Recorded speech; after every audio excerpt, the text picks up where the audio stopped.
다 같이 신앙 고백하시겠습니다.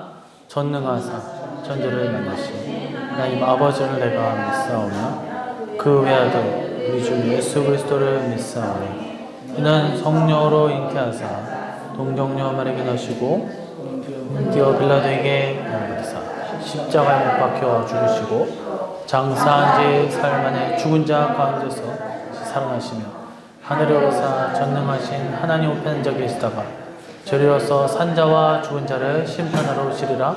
성령을 믿사오며 거룩한 공예와 성도가 설교하는 것과 죄를 사하여 주시는 것과 몸이 다히 사는 것과 영원히 사는 것을 믿사옵나이다. 아멘. 네, 하나님의 말씀 보도록 하겠습니다. 레위기서 16장 1절에서 10절 말씀입니다. 레위기서 16장 1절로 10절 말씀입니다. 다 찾으셨죠? 네. 제가 먼저 그럼 1절 봤습니다. 16장 1절 말씀입니다. 아론의 두 아들이 여호와 앞에 나아가다가 죽은 후에 여호와께서 모세에게 말씀하시니라. 여호와께서 모세에게 이르시되 내 형 아론에게 이르라. 성소에 제사만 우리 주제 앞에 아무데나 장난하지 말라. 그리하여 죽지 않도록 하라. 이는 내가 그런 가운데서 죄소하게 하나니라. 아론이 성소에 들어오려면 수송아지를 속죄 제물로 삼고 순양을 번제물로 삼고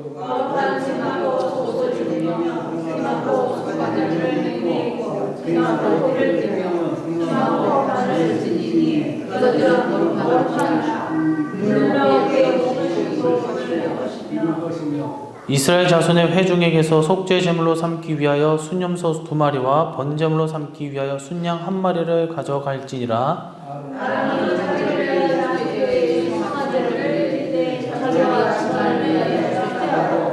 또 그 두 염소를 가지고 회막문 여호와 앞에 두고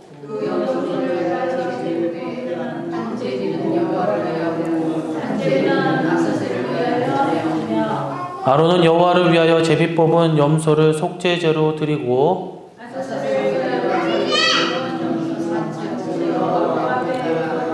그것으로 속죄하고 아사셀을 위하여 광야로 보낼지니라. 아멘.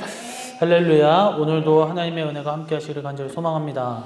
자, 오늘은 레위기서 16장 1절에서 10절 말씀 중심으로 속죄일에 해야 할 일들에 대한 제목으로 하나님의 말씀을 전하고자 합니다. 레위기서 11장부터 15장까지는 음식, 나병, 유출병 등의 내용을 가지고 무엇이 부정하고 또 정결한 건지, 또 무엇으로 사람이 부정해지고 또 부정해진 경우에 어떻게 정결하게 되는지 등을 다루고 있습니다. 한마디로 말하면 이 정결 규례에 대해서 이제 얘기를 하고 있는데, 이제 이어지는 본장 레위기 16장은 이 대속죄일에 대한 가르침을 말씀하고 있습니다. 대속죄일은 1년에 단 하루입니다. 이는 히브리 달력으로 7월 10일이라고 할 수가 있는데, 구약시대 성막이든 성전이든 모든 것의 중심은 이 지성소다라고 할 수가 있습니다. 성전은 이 성전 울타리를 지나 성전뜰이 있고, 성전뜰에서 본 건물을 성소에 있습니다. 성소를 지나면 이제 그 안에 이제 성소와 지성소가 나누게 되잖아요. 그래서 지성소가 있습니다. 그런데 이 지성소는 아무나 들어갈 수 있는 게 아니라 오직 대제사장만 들어갈 수가 있습니다. 그것도 심지어 대제사장도 아무데나 다 들어가는 것이 아니라 딱 1년에 단 한 번 이 속죄일에만 들어갈 수가 있죠. 이만큼 뭐예요? 굉장히 중요하고 이 엄숙한 분위기 속에서 그런 단 하루 치러지는 중대한 의미가 이스라엘 민족에 있다라는 거죠. 그러면 오늘 이처럼 이 대속죄일에 대해서 이렇게 중요한데 과연 우리의 신앙, 오늘날 우리에게 우리 믿는 자들에게 어떤 의미가 있고 또 어떻게 우리의 삶에 적용할 수 있는지 우리가 함께 살펴보며 큰 은혜가 있기를 간절히 소망합니다. 자, 첫 번째로 대속죄일에 할 일이 무엇인가 보니까 4절에 보니 거룩한 세마포 옷을 입으며 세마포 속바지를 몸에 입고 세마포 띠를 띠며 세마포 관을 쓸지니 이것들은 거룩한 옷이라 물로 그의 몸을 씻고 입을 것이며 라고 그랬습니다. 그러니까 뭐예요? 첫 번째로 대제사장이 거룩한 이 세마포 옷을 입었다라는 거예요. 그러니까 대속죄일에 해야 할 일 첫 번째는 대제사장이 거룩한 세마포 옷을 입었다라는 겁니다. 이 일을 행하는 의미는 무엇이냐? 예수님께서 온전히 거룩하심을 나타내기 위함이다라는 거예요. 그러니까 대속죄일은 이스라엘 모든 백성들의 죄를 단번에 하루에 다 속죄하는 거예요. 그런데 어떻게 죄를 속하는 일은 이 죄인이 할 수가 없어요. 오직 예수님 외에는 할 수가 없습니다. 죄인은 자기 자신의 죄 문제를 처리할 수가 없기 때문에 자기 죄 때문에 죽을 형편에 놓여져 있어요. 그러니까 불완전한 사람이 그것을 대신 속죄할 수가 없다라는 거예요. 그래서 대속죄를 주관하는 대제사장은 결국 뭐예요? 한낱 인간일 뿐이고 그 역시도 죄가 있는 죄인이라는 거예요. 그런데 오늘 말씀은 그러한 대제사장이 뭐예요? 그냥 가는 것이 아니라 거룩한 세마포 옷을 입으라라고 얘기했어요. 그러니까 옷을 입었다고 해서 거룩해지고 이 죄가 없어지는 건 아니에요. 그럼에도 이를 당시에 제사장이 행하는 것은 예수님께서 온전히 이 거룩하심을 나타내 준다. 그러니까 상징이 담겨져 있다라는 거예요. 그래서 여기서 거룩한으로 번역된 히브리 원문 표현은 이 카도시라는 단어를 쓰는데 신성한, 구별된, 그리고 봉헌된이라는 의미가 있어요. 그러니까 예수님은 온전히 신성한 분이시고 또 예수님은 온전히 구별하시고 또 온전히 하나님 앞에 드려질 수가 있다라는 거예요. 그러니까 본문 가운데 대제사장이 거룩한 세마포 옷을 입는 것은 우리의 이 속죄를 담당하신 예수님께서 온전히 거룩하심을 상징한다라고 할 수가 있겠죠. 그러니까 성경은 예수님께서 출생하실 때부터 끝까지 온전히 거룩한 분이시라는 거예요. 비록 인간의 몸을 빌려서 태어나긴 했어요. 그래서 그렇다고 해서 우리가 인성을 부인할 수는 없어요. 예수님도 배가 고프면은 이제 음식을 안 먹으면 배가 고픈 거고, 시간이 되면은 이제 굶주릴 수 있는 거고, 또 생리현상은 소변을 볼 수 있고 대변도 볼 수 있어요. 어떤 사람은 예수님 무슨 대소변을 또 보냐 막 이렇게도 얘기하는데 그렇지 않다. 그 인성을 무시하면 안 된다. 그리고 반대로 또 예수님은 사람이기 때문에 신성하지 않다. 또 그렇게 보면 안 된다. 분명히 예수님은 뭐예요? 신성이 있다라는 거예요. 그러니까 예수님은 온전히 거룩한 분이시기 때문에 신성한 분이시다라는 거죠. 그래서 대표적으로 누가복음 1장 35절에 보면 이 하늘의 피조물인 천사들이 예수님을 가리켜 거룩하신 분이라고 얘기를 하고 있어요. 천사가 대답하여 이르되 성령이 내게 임하시고 지극히 높으신 이의 능력이 너를 덮으시리니 이러므로 나실 바 거룩한 이는 하나님의 아들이라 일컬어지리라 라고 했어요. 이에 더하여 누가복음 마지막 부분인 23장 47절에서는 예수님의 십자가 사형 집행을 담당했던 이 백부장이 예수님의 모습을 보고 이분은 결코 죄인이 아니라 온전한 의인이었다라고 고백을 하게 됩니다. 그러니까 어떻게 보면 이방인과 이스라엘 포함해서 가장 먼저 진정한 믿음으로 예수님을 영접한 사람이 바로 이 백부장이었다는 거예요. 왜냐하면 제자들도 예수님을 영접했다고 하지만 다 도망갔잖아요. 그 예수님 뭐야 하면서 예수님 도망갔단 말이에요. 예수님은 다 도망갔어요. 그 외의 사람들은 나병 환자 고치고 소경을 고치고 안진뱅이를 고치고 혈류병을 고치고 이런 사람들은 다 어디 갔어? 오지 않았단 말이에요. 예수님은 다시 찾아오지 않았어요. 그들도 다 어떻게 보면 변질됐다라는 거예요. 그런데 유일하게 여기서 마지막으로 백부장이 그 된 일을 보고 하나님께 영광을 돌려 이르되 이 사람은 정녕 의인이었도다 하고 고백했다라는 거예요. 사랑하는 성도 여러분, 시편 51편을 보면 사람에 대해서 죄 중에 잉태되고 출산되고 죄악된 삶을 살아간다라고 분명하게 말씀하고 있어요. 내가 죄악 중에 출생하였으며 어머니가 죄 중에서 나를 잉태하였나이다 라고 그랬어요. 그 사람들은 세상 사람도 그럴 수 있어요. 이 꼬맹이가, 이 깐난쟁이가 무슨 죄가 있냐라고 하지만 그거는 아무것도 모르는 무지한 자들의 발상이고 생각이라는 거예요. 다 그들은 주님을 영접하지 못하면 다 지옥 갈 수밖에 없다라는 거예요. 구원받지 못한다라는 거예요. 사람은 다 이렇게 죄 가운데 살고 본성적으로 악하고 죄인이기 때문에 다 음부의 권세 아래 놓여서 지옥 갈 수밖에 없다라는 거예요. 근데 그런 사람들의 구원을 이루시는 오직 한 분, 예수님밖에 없다. 그 예수님은 그냥 예수님이 아니라 거룩하신 예수님이다라는 거예요. 그래서 오늘 말씀에서 대제사장이 그는 비록 사람이었어요. 그는 아무 능력이 없어요. 하지만 거룩한 세마포 옷을 입으면서 예수님을 상징하면서 지극히 거룩하심, 온전히 거룩하심을 나타내고 있다는 거예요. 소위 세계에 이 성인들이 있어요. 뭐 4대 성인, 뭐 7대 성인 이렇게도 얘기하는데, 4대 성인 중에 불교를 창시한, 정작 인도에서는 인기가 없는 이제 부처, 시타르타라고 얘기를 하죠. 붓다라고도 얘기하는데, 석가모니, 또 유교의 대표적 성인이 공자, 또 그리스의 철학자 소크라테스, 그리고 예수 그리스도, 이렇게 4대 성인이라고 얘기를 하잖아요. 역사의 어떤 가장 큰 영향, 어떤 가르침, 이런 걸 줬던 4대 성인들은 다 뭐예요? 예수님을 제외한 이 3명은 다 남김없이 그들은 죄인이라는 거예요. 물론 선한 사람들이 다 있어요. 탁월한 가르침, 많은 사람들을 올바른 길로 이끌어준 사람들, 현인들은 틀림없어요. 하지만 이들 중 누구도 완전한 사람, 무죄한 사람은 없다라는 거예요. 그들이 아무리 금식을 하고 뼈만 남아서 또 많은 사람들을 가르치고 뭘 해도 결국 그들의 깨달음은 하나님 그리고 천국에 도달할 수가 없다는 거예요. 왜요? 죄인이기 때문에. 왜 그렇습니까? 예수님이 없기 때문에. 말씀이 없기 때문이라는 거예요.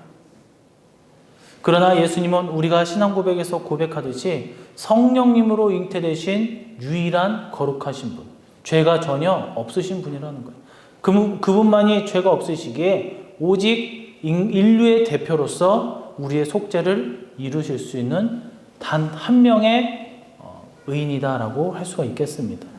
오늘 말씀은 바로 이처럼 홀로 온전히 거룩하시고 죄 없으시고 예수님의 모습을 보여주고 있습니다.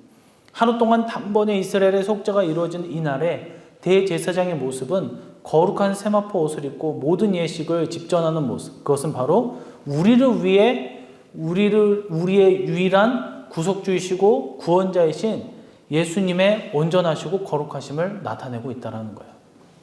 두 번째입니다. 대속죄를 해야 할 일은 먼저 대제사장이 거룩한 세마포 옷을 입었다라고 했어요. 이것은 우리의 죄를 속하신 예수님께서 온전히 거룩하심을 나타낸다고 했어요. 두 번째로는 염소 하나를 속죄제로 드렸다라고 했어요. 9절에 보면 아론은 여호와를 위하여 제비 뽑은 염소를 속죄제로 드리고라고 했어요. 이것은 초림 예수님께서 우리의 속죄를 위해 죽임을 당하심을 의미하고 있습니다. 그러니까 여기서 속죄제로 번역된 히브리 원문 표현은 하타야라는 단어를 쓰는데, 이 단어는 그 죄 자체, 이 죄의 정죄, 형벌 등을 의미하고 있어요. 그러니까 속죄제 그 자체는 바로 예수님의 십자가를 의미하고 있어요. 그러니까 예수님께서는 우리의 죄를 위해서 십자가에서 죽임당하신 속죄제물이 되셨어요. 그러니까 예수님께서 우리의 죄를 위해서 십자가에서 죽임당하신 그 속죄 제물 그 자체가 되셨다는 거예요. 그러니까 예수님께서 십자가에서 죽으셔야 했다는 것은 모든 인류의 죄를 다 짊어지시고 죽으셨다는 거예요. 우리의 죄가 너무나 크고 해결할 수 없고, 또한 우리의 그 죄의 정죄, 죄의 형벌을, 하나님의 그 심판을 우리는 벗어날 수가 없었다는 거예요. 해결할 수 없어요. 돈이 아무리 많아도, 아무리 권력이 강해도, 아무리 똑똑해도, 뒷배경이 있어도, 다른 것들은 해결할 수 있을 거예요. 그러나 이 죄만큼은 해결할 수가 없다는 거예요. 그래서 이 염소는 바로 예수님을 나타내고 있다는 거예요. 여기서 염소가 무슨 죄가 있기에 제물로 잡혀서 죽어야 하겠습니까? 대속죄일의 염소를 잡는 것은 바로 예수님의 십자가를 보여주는 것처럼 이 한 마리의 염소로 말미암아 이스라엘 민족의 죄가 사해진다는 거예요. 이 염소가 이스라엘 모든 죄를 뒤집어 쓰고 그걸로 세상 말로 퉁 치는 거예요. 그래 알았다 하고 하나님께서 흡족히 받아주시고 이스라엘의 죄를 사하여 주신다는 거예요. 예수님께서는 우리의 죄를 다 짊어지시고 그렇게 죽임을 당하셨다는 거예요. 마태복음 26장 26절에서 28절 말씀을 보면 그들이 먹을 때 예수님께서 떡을 가시사 축복하시고 떼어 제자들에게 주시며 이르시되 받아서 먹으라 이것은 내 몸이니라 하시고 또 잔을 가지사 감사하기도 하시고 그들에게 주시며 이르시되 너희가 다 이것을 마시라 이것은 죄사함을 얻게 하려고 많은 사람을 위하여 흘리는 바 나의 피 곧 언약의 피니라. 예수님께서는 십자가의 죽음 앞에서 제자들과 더불어 마지막 만찬을 나누셨어요. 그때 예수님께서는 떡과 잔을 나누어 주시면서 이 모든 것을 다 먹고 마시라라고 명령하셨어요. 그러면서 떡에 대해서는 자기의 몸이라고, 잔에 대해서는 자신의 피라고 설명해 주셨어요. 자기의 살과 자기의 피를 내어 주셨다 그랬어요. 그들 모두를 위해서, 우리 모두를 위해서, 온 인류를 위해서 자기 살과 피를 내어 주셨다라는 거예요. 이 말씀 그대로, 그 행위 그대로 예수님께서 대속죄일, 속죄제물로 온 인류의 죄를 다 뒤집어 쓰시고 죽으셨다라는 거예요. 마태복음 27장 46절의 말씀에서는 예수님께서 십자가에서 죽으시면서 처절하게 부르짖는 장면이 나와요. 제9시쯤에 예수님께서 크게 소리질러 이르시되 엘리 엘리 라마 사박다니 하시니 이는 곧 나의 하나님 나의 하나님 어찌하여 나를 버리셨나이까 하는 뜻이라고 했어요. 왜 주님이 하나님께 버림을 받으시며 어찌하여 나를 버리셨나이까 라고 부르짖으셔야 하겠습니까?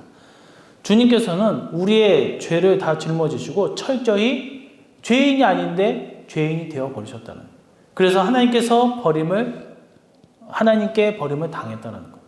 죄인이 하나님의 버림을 받듯이 우리의 주님은 온 인류의 죄를 다 짊어지시고 극악한 죄인처럼. 그러니까 그때 당시의 십자가는 웬만하면 로마 그 시대 때 그 십자가 형벌을 주지 않아요. 왜냐하면 너무 잔인한 형벌이기 때문에 아무리 잔인한 그런 범죄자라 할지라도 웬만해서는 주지 않는 사형법이라는 거예요. 그러니까 그때 당시에도 이제 인권이라는 게 있으니까 너무 잔인하니까 그렇게 해서는 웬만하면 안 하는데 그 십자가에 매달려서 돌아가셨다. 가장 극형에 처해서 돌아가셨다라는 거예요. 그러니까 상징적으로 봤을 때 우리가 그런 극형을 받아야 되는데 예수님으로 말미암아 그것을 피할 수 있었다라는 거예요. 유명한 설교자들 가운데 W. 생스터라는 분은 예수님의 십자가 대속과 관련해 그리스도는 모든 손길에 축복을 주셨다. 한 손에는 용서를 또 다른 손에는 거룩함을 주셨다라고 했습니다. 또한 토마스 왓슨이라는 설교자는 주님은 자신의 피를 흘리게 한 사람들을 위해 눈물을 흘리신다라고 했습니다.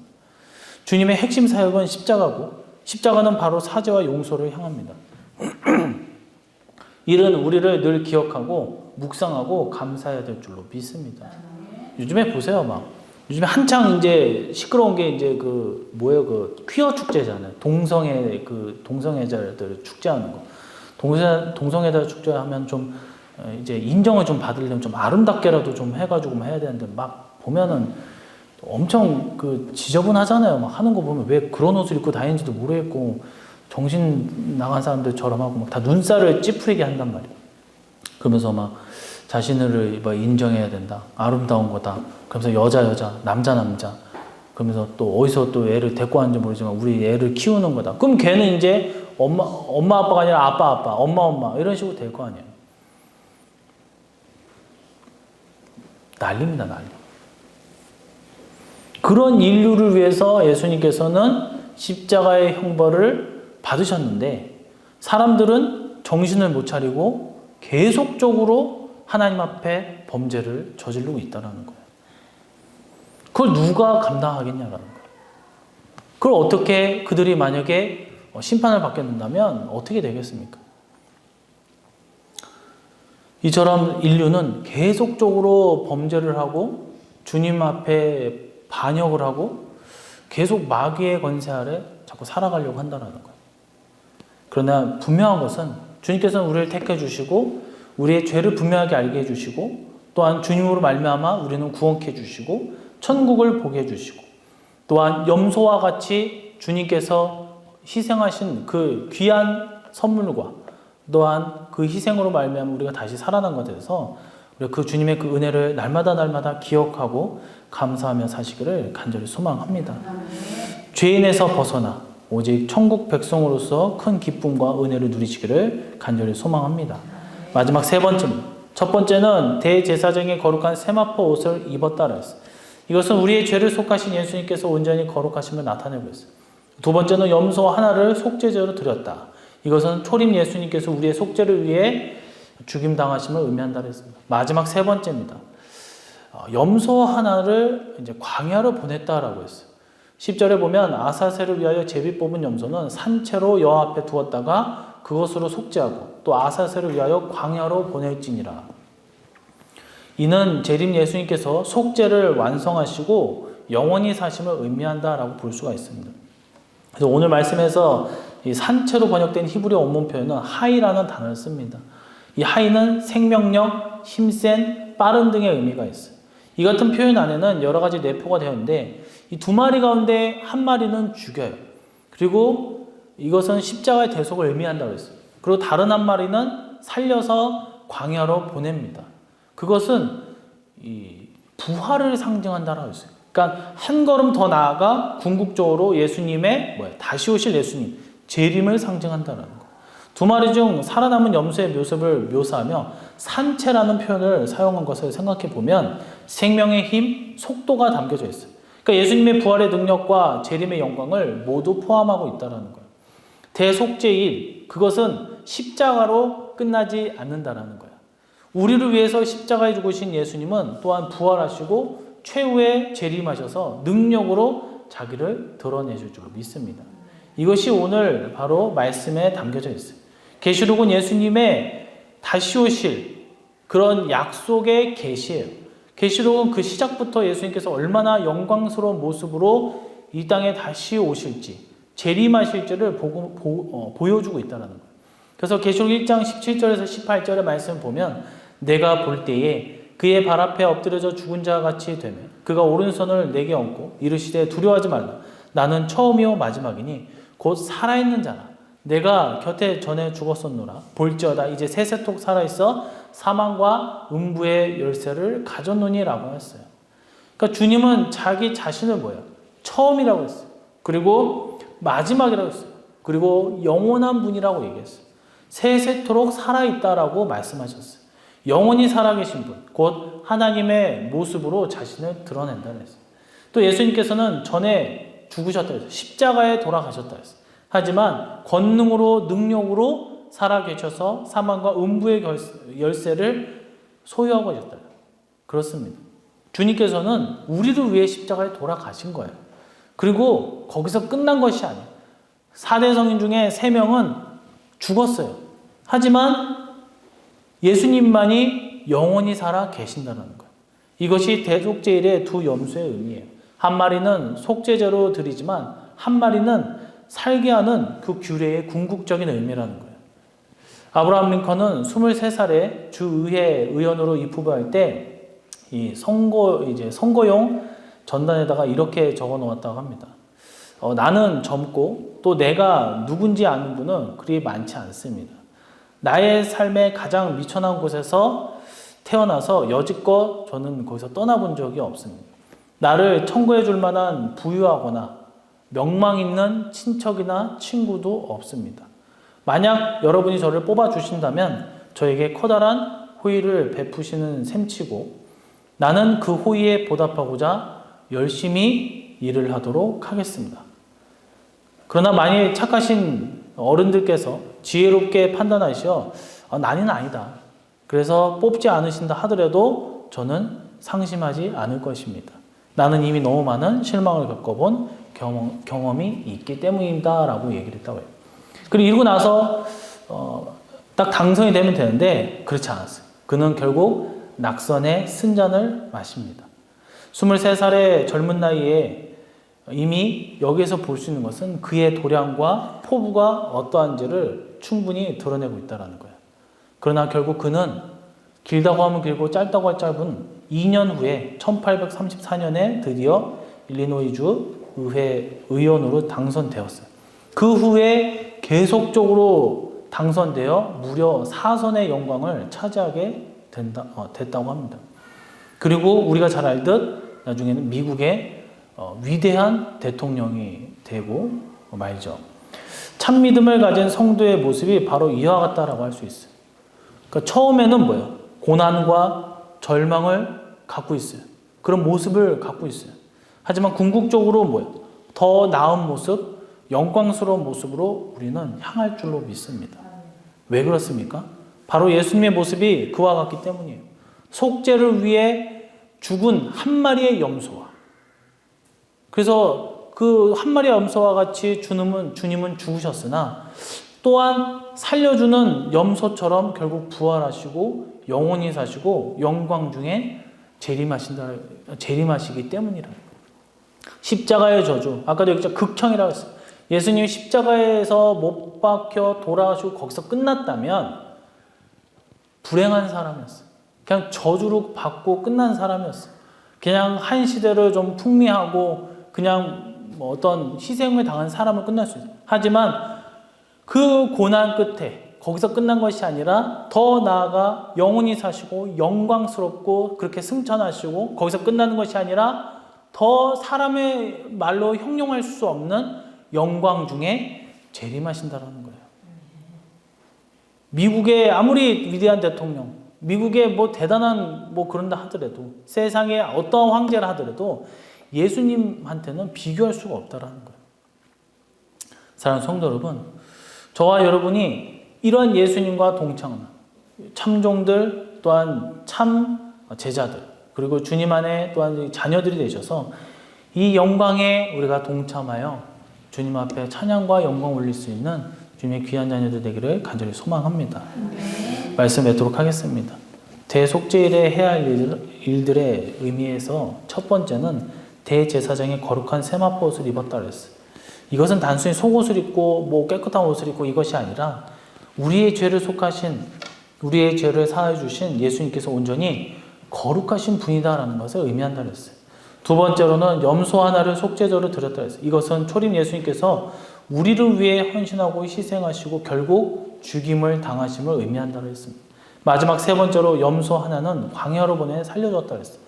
이는 재림 예수님께서 속죄를 완성하시고 영원히 사심을 의미한다라고 했습니다.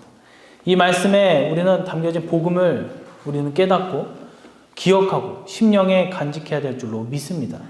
주님의 거룩하심을 바라보고 또 우리 주님의 속죄의 은혜를 기억하고 또 우리 주님의 부활한 승리와 재림을 소망하는 것, 그것이 이 말씀의 의미를 깨달은 성도가 간직해야 할 기본적인 신앙의 모습인 줄로 믿습니다. 이 어지러운 시대, 이 어두운 시대에 우리가 더욱더 붙들어야 되고 더욱더 우리의 마음판에 기록해야 되고 기념해야 될 복음의 말씀이 아닌가 생각되어집니다. 우리는 날마다 이것을 기념하고 잊지 마시고 사실 때에 주님의 거룩하신 은혜와 또한 그 거룩성을 띤 참된 그리스도인으로서 사셔서 날마다 주님 안에서 축복과 승리의 길을 열어가시는 저와 여러분 되시기를 주님의 이름으로 간절히 축원해드리며 이 시간 다 같이 기도하도록 하겠습니다. 오늘은 대속죄일에 대한 말씀에 대해서 우리가 살펴보았습니다. 역시 이 속에도 복음적 말씀이 담겨져 있습니다. 주님과 십자가를 빼놓을 수가 없습니다. 우리를 위해서 돌아가신 주님만을 우리는 언제나 찬양하고 경배하고 예배하며 또한 의지하며 나아가게 하여 주시옵시고 그럴 때에 우리가 주님과 동행하며 다시 오실 예수 그리스도의 그 길을 예배하는 능력의 종 주님의 참성도들이 되게 하여 주시옵시고 또 우리 교회 역시 그 가운데 머리 되시고 몸이 되신 예수님의 교회를 더욱더 사랑하고 봉사와 헌신할 때 더 큰 은혜와 충만함의 역사 부족한 것을 채워주신 역사 부흥됨과 재정 또 우리 직분자들 또한 담임 목사님 더욱더 하나님 앞에 큰 일을 해나갈 수 있게 해달라고 오늘 말씀을 생각하며 주여 삼창 보시고 기도하도록 하겠습니다. 위에 십자가를 피해 주시고 우리를 구원해 주시고 우리를 살려주신 주님의 은혜와 전능하신 성부 하나님의 놀라우신 사랑과 그 계획하심과 또한 우리를 내주하시고 우리를 거룩한 길로 인도해 주시는 성령의 인도하심으로 이 어둡고 종말의 시대 속에서 오직 예수님의 그 말씀 또한 죄로부터 해방되어지고 날마다 주님의 그 십자가만을 바라보고 회개하며 주님의 말씀만을 증거하고 나아갈 때에 영육 간의 충만한 축복이 또한 살아계시는 예수님의 그 거룩하신 행보와 또 닮아가는 그 은혜가 있게 하시고 또한 주님의 말씀만을 위해서 살아갈 때에 수많은 성령의 열매를 맺는 그 축복이 우리 성도들도 머리 위에 그리고 가정과 교회와 더 나아가 사업터에 그리고 멀리 전도와 말씀을 계속적으로 전해 주시는 우리 담임 목사님에게도 영원토록 함께 있을지어다. 아멘.